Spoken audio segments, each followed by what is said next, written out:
بهم. ولا يتكلم أحد بموت رسول الله إلا ضربته. جئتك أؤمن بالله وبرسوله وبما شئت به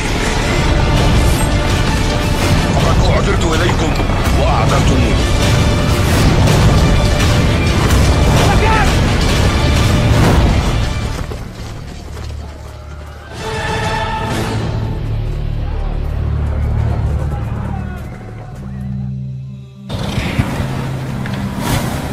Assalamualaikum warahmatullahi wabarakatuh.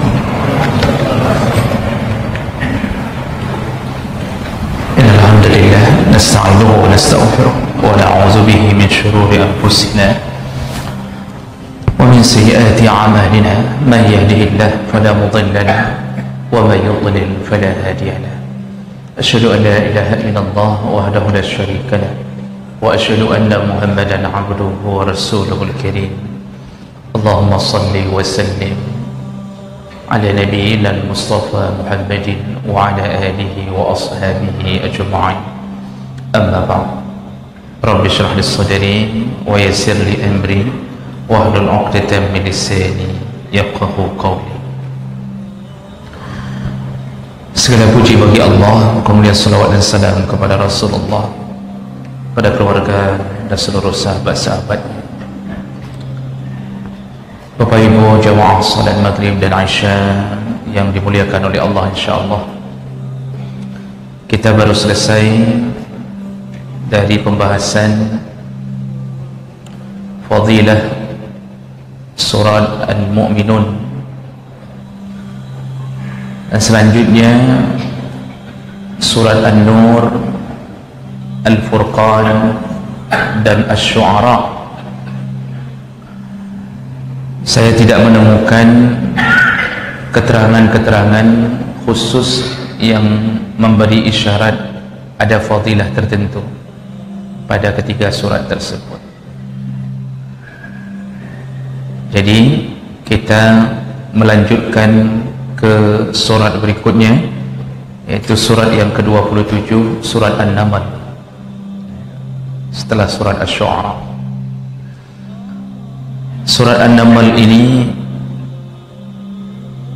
adalah surat yang ke-27 dan terdiri dari 93 ayat. Surat ini termasuk golongan Makkiyah, artinya diturunkan di Makkah atau setelah Nabi hijrah. Nah, dinamai dengan surat An-Naml sebagaimana yang sudah masyhur karena ada penyebutan tentang Namlun di ayat ke-18. Namlun artinya semut. Rasulullah dan sahabat lebih sering menyebutkan surat ini dengan nama surat Tasin karena dibuka dengan Tasin. Tapi kemudian berkembang nama yang kedua, yaitu surat An-Naml. Jadi diambillah kata semut menjadi inti daripada isi surat ini. Bapak Ibu yang dimuliakan Allah Subhanahu wa taala, ada apa sehingga nama semut menjadi inti daripada nama surat ini? Kita lihat ayatnya dari ayat yang ke-17. Allah Subhanahu wa taala menyebutkan wa husyira li Sulaimana min junuduhu minal jinni wal insi wat tayri fahum yuza'un. Allah mengatakan dan dikumpulkan atau dihimpunkan kepada Sulaiman dan tentara-tentaranya, yaitu minal jinni, dari golongan jin, dan al-insi, dari manusia, wat-tayr, dan dari golongan burung-burung, fahum yuza'un, mereka berbaris dengan tertib. Nah, ini dulu dalam ayat yang ke-17 Allah ingin menyebutkan tentang kekuasaan Allah yang Allah titipkan sedikit kepada Sulaiman alaihi salam. Sulaiman alaihi salam salah satu Nabi Allah yang pernah berdoa kepada Allah meminta kerajaan yang tidak pernah ada sebelumnya dan tidak akan pernah ada sesudahnya. Dan ternyata Allah memakbulkan doa Sulaiman, diberikanlah kerajaan yang benar-benar tidak pernah ada sebelum Sulaiman dan tidak akan pernah berulang kerajaan itu setelah Sulaiman. Allah izinkan kepada Nabi Sulaiman untuk menundukkan bangsa jin, manusia dan bahkan hewan, itu berupa burung-burung. Dan ini sebenarnya yang mau diceritakan bukan hebatnya Nabi Sulaiman, tapi hebatnya Allah. Makanya Nabi Sulaiman di ujung ayat nanti, di ayat ke-19, malah dia berdoa kepada Allah ya, untuk memberinya rasa syukur atas apa yang telah diberikan Allah. Jadi kita ini tidak ada apa-apanya tanpa pemberian Allah. Maka yang sudah diberi oleh Allah tidak perlu merasa sombong dengan apa yang diberi. Oh, wajah kita lumayan ganteng, kebetulan mama kita, ayah kita menikah sama-sama yang punya paras cantik dan ganteng. Itu kan kebetulan. Dan kita pun dilahirkan dalam keadaan tidak meminta untuk ganteng. Jadi yang beri ganteng itu siapa? Allah. Maka yang ganteng-ganteng jangan merasa sombong. Ada yang mengatakan, enggak Ustaz, saya enggak sombong. Memang enggak ganteng, gimana mau sombong?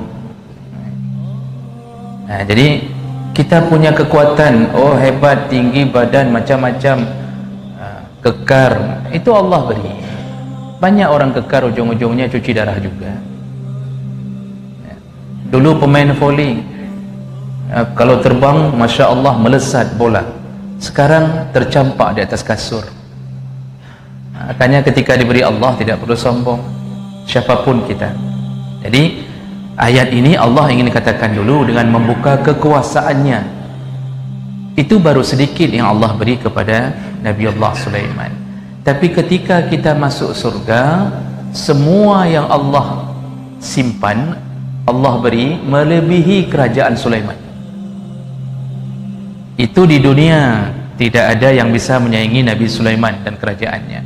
Ketika masuk surga, maka kerajaan Sulaiman begitu kecilnya dibandingkan nikmat surga.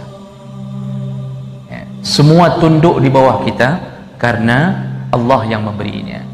Dayang-dayang akan terus melayani tanpa mengenal lelah, tidak perlu dibayar, dan kita boleh meminta apapun yang kita suka. Walahum ma yadda'un dalam surat Yasin, dan mereka akan kuberikan apapun yang mereka suka. Apapun. Coba pikirkan sesuatu permintaan yang belum pernah difikirkan oleh Nabi Sulaiman di masa itu, Allah beri di surga Allah.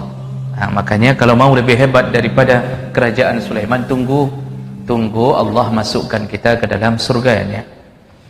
Nah, ayat yang ke-18 kemudian Allah ceritakan, hatta iza atau ala wadin namli, ketika Nabi Sulaiman berjalan dengan pasukannya, yaitu terdiri dari golongan jin, manusia dan hewan-hewan, terutama burung-burung.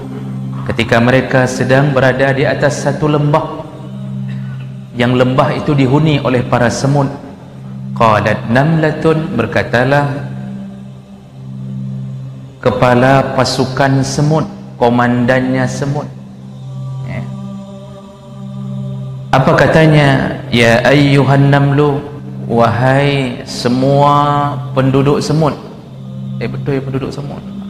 Wahai semua rakyatku semut. Misal begitu. Udkhulu masakinakum, masuklah semua kalian ke tempat-tempat tinggal kalian. Semuanya masuk. Kalau bahasa kita ke lubang-lubang, tapi bagi mereka itu rumah terindah. La yahtimannakum Sulaimanu wa junuduhu wa hum la yash'urun. Segera masuk, katanya. Kenapa? Bisa jadi engkau akan terinjak oleh Nabi Sulaiman dan pasukannya, sedangkan mereka tidak menyadarinya. Jadi di sini penyebutan kalimat Namlun menjadi inti daripada nama surat ini karena pertama, Allah ingin ceritakan kekuasaannya ke atas hamba. Allah bisa beri apapun. Yang kedua, Allah ingin membuat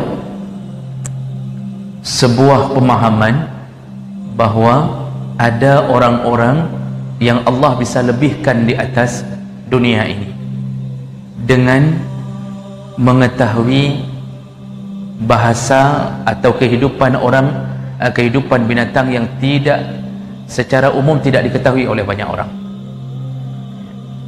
Maka Nabi Sulaiman kemudian yang terjadi di ayat ke-19, fatabassama dhahikan. Nabi Sulaiman sambil tersenyum, lalu kemudian dia di situ mengatakan kepada Allah, auzi'ni an ashkura ni'mataka allati an'amta 'alayya, dan seterusnya, wa 'ala walidayya. Lalu dia berdoa kepada Allah, dia tersenyum setelah mendengarkan perkataan dari semut tadi. Berarti yang mau dikasih tahu, Nabi Sulaiman ternyata tahu dan faham. Dari sini juga kita perlu menundukkan diri di hadapan Allah bahwa semua binatang ketika Allah sebut bertasbih kepada Allah, semua isi bumi dan langit, sabbaha lillah ma fis samawati wal ard, semuanya bertasbih kepada Allah. Kalau dalam hadis, sampai paus, sampai ikan hiu di tengah lautan semua bertasbih ke Allah. Allah ingin katakan Nabi Sulaiman dikasih kelebihan mengetahui apa yang dibicarakan oleh semut. Ini menunjukkan binatang punya komunikasi sesama mereka. Semua binatang punya komunikasi sesama mereka. Ayam dengan ayam, kemudian binatang-binatang lain, anjing dengan anjing, semua komunikasi. Tapi yang mereka yang tidak lupakan adalah memuji Allah. Itu yang mereka lakukan. Padahal mereka makhluk yang tidak berakhir di surga, tidak berakhir di neraka. Dalam tafsir disebutkan mereka berakhir dengan dikembalikan menjadi tanah. Makanya orang kafir ketika melihat proses terhadap pengadilan binatang yang pernah menyakiti binatang lain, mungkin anjing pernah menggigit kucing, Tom pernah mengejar Jerry, contoh. Itu di akhirat itu hanya sebatas pengadilannya selesai, balas. Setelah balas, semuanya dirubah menjadi tanah. Begitu orang kafir melihat pengadilan binatang, maka mereka pun bermohon kepada Allah, ya wa yaqulul kafiru, orang-orang kafir berkata, ya laitani kuntu turaba. Wahai Tuhan, kalau bisa jadikan juga kami tanah. Maksudnya jangan neraka, jadikan juga kami tanah. Begitu harapan orang kafir memohon menjadi tanah agar tidak mendapatkan siksa neraka. Jadi semut, walaupun ceritanya di sini hanya sekedar 3 ayat, tapi memberi makna yang luas tentang kekuasaan Allah.